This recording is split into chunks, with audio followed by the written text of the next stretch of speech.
Hey guys, Camfrey15, joined by my co-host, the Red Wolf, and we are back again with another Bleach Thousand Year Blood War episode review for you guys. As we're continuing on, I was busy my Saturday, didn't get that up late, so we're gonna get this video out as fast as we can. But hey, solid episode. I guess the start of the war has officially started again between the Quncies and the Soul Reapers. Again, the Soul Reapers are getting their asses whooped. Honestly, that's to be expected. I'll be honest. So yeah. Now we start this episode off with like kind of a meeting at the tables. It honestly reminded me of that one moment way back in the original series when Aizen had this like round table discussion with the other Aran cars. Mm-hmm. Yeah, I wonder if they actually took the plate. Actually, no. It was explained later on that that's not exactly a Huecamundo. Well, yeah, but regardless, I wonder if it's like an homage to that scene, and that also transitioned into like the title opening of the episode, which I thought was pretty cool. But pretty much, the whole discussion at the table is, I guess this is like before they invaded the Soul Society again, and they're pretty much just talking about how the fact that the captains, well, they're gonna probably prepare to try to fight without their Bankais, and that's more than likely what they're going to do, try to counter. But listen, it's no, they're gonna try to use that as a way, to build up their confidence. But obviously, when you smack them right down and you make them fail, the fact that guess what? They can't win without their Bankais. Well, all their hope should be lost and everything. So He pretty much goes in to say, Yuhabak says, do what he says. Just annihilate them. Which, okay, let's just kill people. Straight to the point. I like it. So that's when we actually cut to the what's currently going on. And we just have it to, you have like obviously your little mini, I guess, interactions with the other Stern Ritters, where they're just like, yeah, like for example, girl Bombietta, who obviously, we don't know, we all kind of simp for her. She pretty much is, I guess you can say, gun ho trying to kill our dog boy here because I guess she wants to. Mm-hmm. And well, he says doggy and anybody who stands in her path. Yeah. She says that with a straight face. OMG. Listen, she can cut me in half anytime. What did he say? Anyways, we cut back to the Oh, I'm sorry. Bombietta is a whole snack. Yeah, too bad you won't live to tell about it. I know. But anyways, we cut back, and we see how one of the Stern Ritters is like, attacking the area where pretty much the scientists of the Soul Reapers are at, and they're obviously like all shocked about how they even got back. And the Stern Ritter goes on to say, well, there's a lot of Reishi in the area, and we obviously know the Quncies, they rely a lot on the Reishi to increase their power. So pretty much, surprisingly enough, we see this door open, and I'm just like, who the frick is this? And of course, Mayuri, alongside Nemu, and they're quite gold, if I might say so myself. Yeah, and it's hard for me to explain what the reason why, but apparently to keep any shadows from being inside the lab. Yeah, we find out that Mayuri pretty much the first go around, he analyzed what the Quncies were doing to get away. So he's like, in order for you guys not to get away through these shadows, I made sure, hey, let's have some light. And he's wearing this light outfit, this light golden outfit. Again, I still find it absolutely hilarious that this guy is voice acted by the Japanese voice actor of Frieza, which honestly to me is perfect. It's perfect. I would have honestly been cracking up loud if he called himself Golden Mayuri, and I would have been like, Are you serious? Come on, man. Oh my god. That Um, that would be. so yeah, I found that to be absolutely funny. But pretty much the two fights that we see take place in this episode are Baz B versus Toshiro. Toshiro and Rangiku to an extent, but mostly Toshiro. And then we see Soifon take on, I forgot the freaking Stern Ritter she's taking on, the freaking robot guy. I think his name is like Nine or something. I'm not even gonna look it up. Whatever. I'm just gonna call him Robot Guy. Um, and these fights also, we also see how the main, I guess, right hand man of Yuha Bach, which I'm gonna try to get his freaking name right now. It's the blonde guy. Hold on. I know. I came in unprepared. Oh god. Hey, I'm sorry. It's I can't help myself, man. Oh, don't worry. I'm supposed to remember all these damn characters. Ugram Hoshwolf presents himself in front of in front of crap! I forgot his name again. Shunsui and Nanao. Now, the thing as we see on Nanao, she puts up like this barrier with her best ability, but we'll get into that in a quick second. Now, Baz B and Toshiro, they're having a fight. And it's kind of a ice versus fire type of fight, which it's like, okay, all right, maybe this is a good matchup for Toshiro. Also, it could be a good matchup for Baz B, however you spin it. But you have it to where obviously Baz B is confident because he already knows that Toshiro's Bankai is stolen. But even then, even though Toshiro's Bankai is stolen, he can still use his ice attacks. So him and Rangiku come up with like this attack where Rangiku uses obviously Hinako to like put up like these dust walls, and then Toshiro freezes it. In a way, it kind of makes like a much harder ice barrier to protect them from Baz B's fire attacks.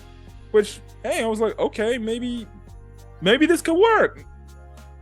Yeah, okay, so from what I can understand, Rangiku, yes, sets up Hinako. Yes, Toshiro freezes it up. Then she turns Hanako back into a blade at that moment. Yeah. It's actually pretty cool. Yeah. Obviously you get a nice cute Rangiku moment where she's messing around with Toshiro, listen. And like she's all saying like maybe having your Bankai stolen isn't so bad. Now you can rely on me more.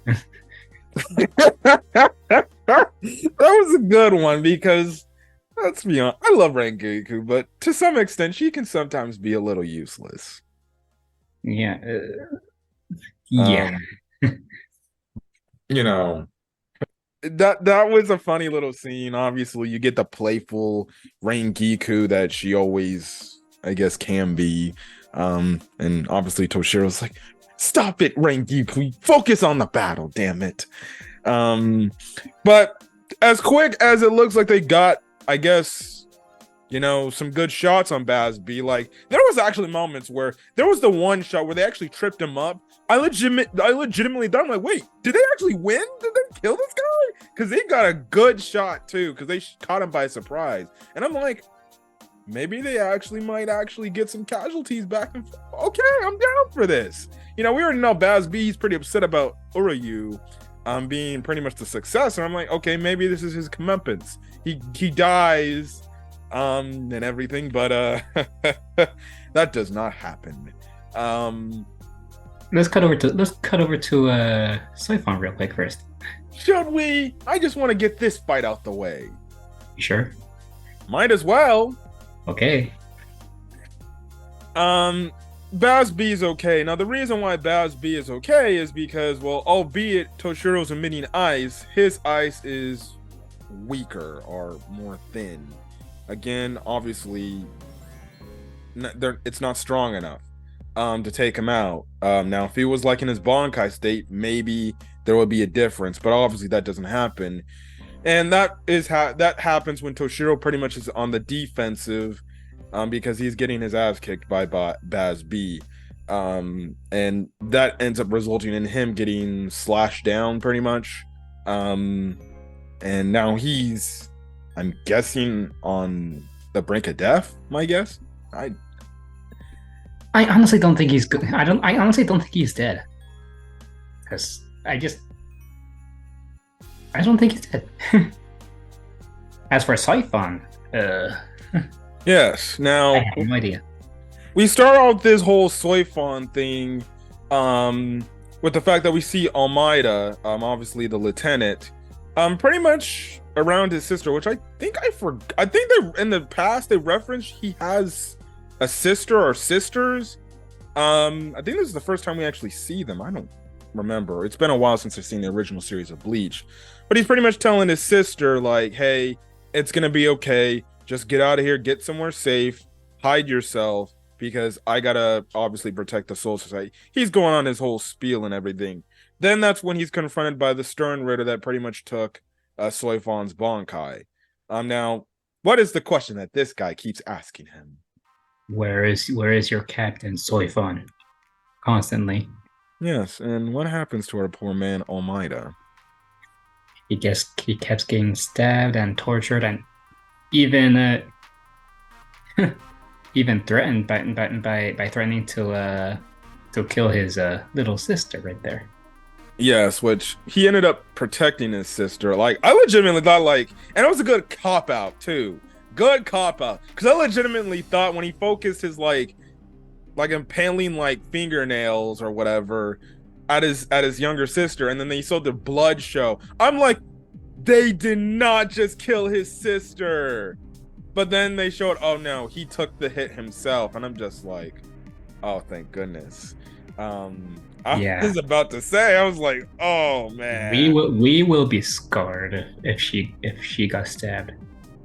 I would have been like, Jesus, these guys really are about to annihilate everybody. They don't even care. So that's when Soifon shows up, and obviously she's wrapped around her special ability. Looked pretty badass and everything. She honestly, I was like, okay, Soifon. Now listen, if you know me, if you watch any of my Bleach arc reviews, the one thing I would always hate is how the Soul Society always were gonna get on Ichigo's side of things. And like the one character that would be like so goddamn, I would say, annoying about that was Soifon. And I honestly, like, when I first met her, I'm like, I don't like this character.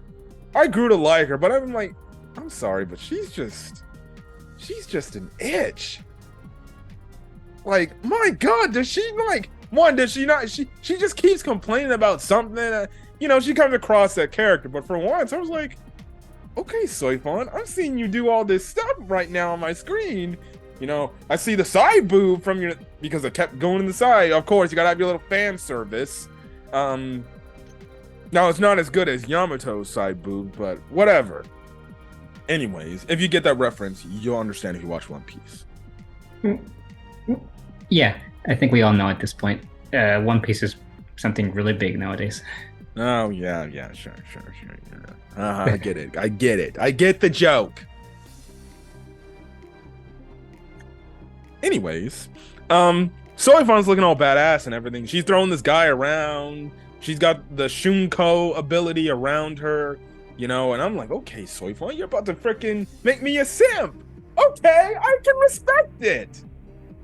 And then she presumably, the guy, he ends up showing like his true body self, and he's got cannons, freaking things all around. I'm like, wait, he's a robot? What? Robot? What even is he actually? You cannot tell me this is a full-blooded Quincy right here. I have my doubts.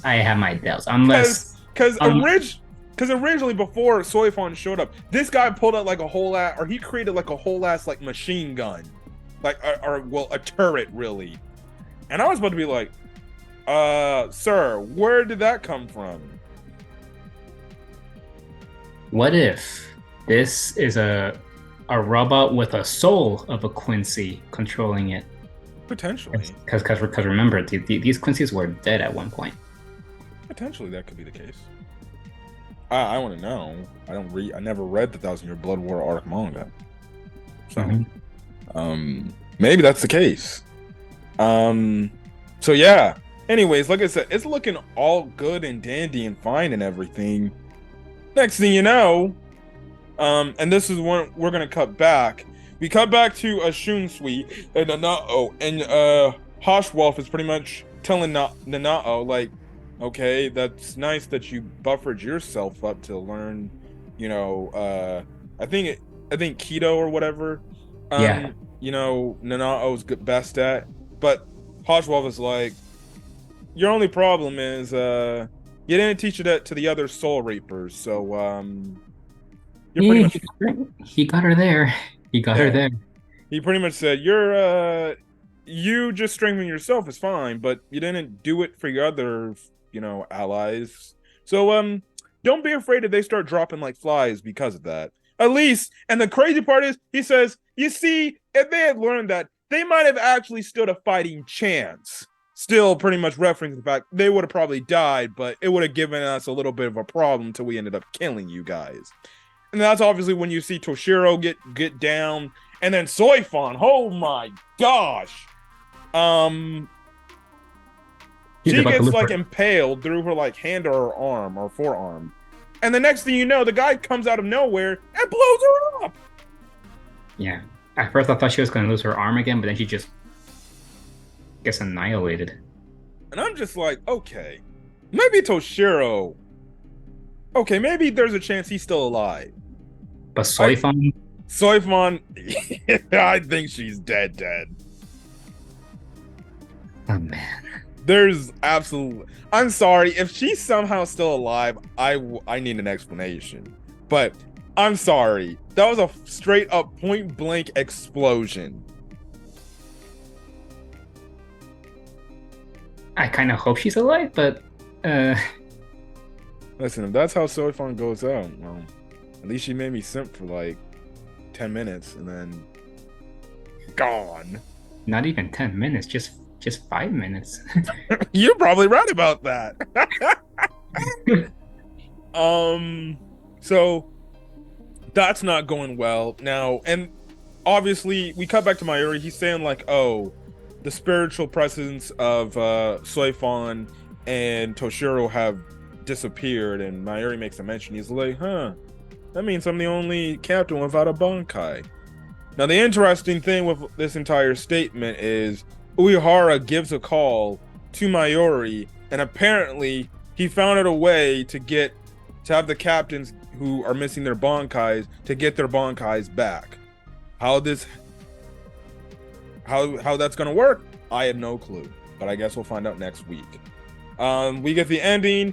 Post-credit scene is Ichigo continuing this training, and apparently they're making the mention like, oh, it's gonna be a lot harder as he goes deeper into this area he's walking into, because he even like, why is it harder to breathe? Why do I feel heavier, pretty much? And that's kind of where we're left off there.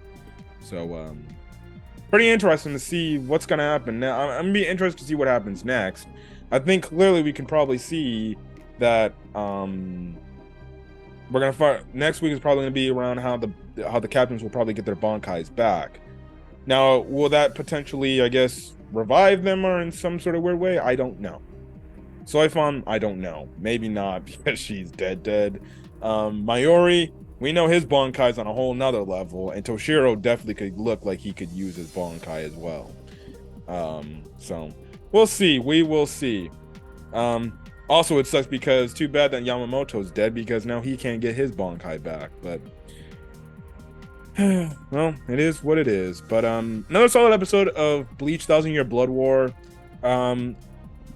Definitely can't wait to see. Also, just the background of the episode, whether it's the red sky, and it made the fights even look a lot more badass and everything. So, definitely can't wait to see where the story's gonna go from here. But yeah, we're gonna find out. But like I said, Ichigo, Rukia, Renji, and Byakuya, they're gonna have to get done with their training fast so they can get back to the Soul Society and help out. Because so far it ain't looking good. Yep. So we'll see. We will see. But solid episode. Any other final takes? No, just who's gonna live, who's gonna die. Find out next time. Okay. Anyways, we're gonna get up here. If you guys like the video, leave a like. Put in the comment section your thoughts on this week's episode of Bleach 1000 Year Blood War arc, as well as hit the subscribe button if you want to get more Bleach content or any other anime content we upload to the channel. Again, look forward to other stuff that I get out as fast as I can. Again, busy schedule at work, you know. It's tough so to make these videos, but hey, I try to get in as much as I can if I'm not being lazy about it, but hey, there's nothing I can do about that. Sometimes I just want to stay in my bed and just relax. Yeah. In the meantime, I'm gonna rewatch Rurouni Kenshin and refresh my memory. As we've been thinking quite a while and been putting it off. Yes. Anyways, that's it. Till then, guys, stay safe out there and have a great rest of your day or night when you watch this video. Peace. Peace.